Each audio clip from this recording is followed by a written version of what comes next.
Hammamizga ma'lumki 14-yanvar yurtimizda Vatan himoyachilar kuni bayram sifatida albatta nishonlanadi. Bu vatan muqaddas makon, uni himoya qilish, dushmanlardan asrash, ravnaqi va farovonligi yo'lida xizmat qilish har bir insonning muqaddas bir burchi hisoblanadi.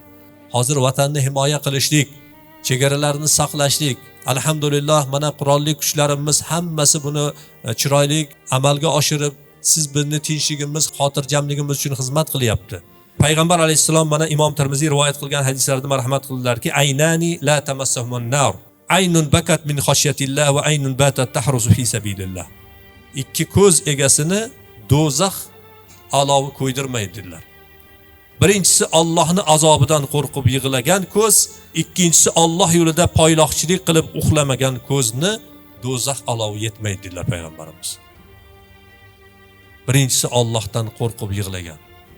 Xudodan qo'rqib qilgan gunohlarini eslab inson yig'lab, "Ya Robbi, bandachilik qilib shu gunohlarni qildim, o'zing kechirgin" deb banda haqiqiy tavba qilib ko'zidan yosh chiqadigan bo'lsa, ana shu ko'zga ham do'zax tegmas ekan muhtaram azizlar. Ikkinchisi mana shunday vatanini, vatan deganda inson vatanni himoya qilishlik bilan dinini himoya qilyapgan bo'ladi. Oilasini, farzandlarini, mana shu jamiyatini himoya qilgan bo'lar ekan. Ana shuni yo'lida bir kun uxlamasdan shu uyqusizlik bilan o'tgan insonni ko'ziga ham do'zax tegmaydi dedilar payg'ambar sollallohu alayhi vasallam. Yana bir hadisda payg'ambar sollallohu alayhi vasallam aytdilarki, kim Alloh taolo yo'lida bir kun yoki bir kecha chegara poylasa, unga bir oy kunduzi roza tutib kechasi ibodat qilganlik savobi yoziladi.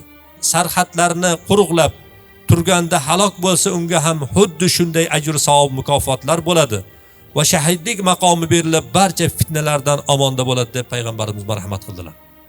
Ana endi chegarani saqlaydigan, chegarani himoya qiladigan insonlarning ajr mukofoti qanaqa ekan? Bir kechasi uchun bir oylik nafl ro'zalarni savob beriladigan. Mana shuni har biri bizlarni vatanga bo'lgan muhabbatimizni yanada ziyoda qiladigan ishlar ekan.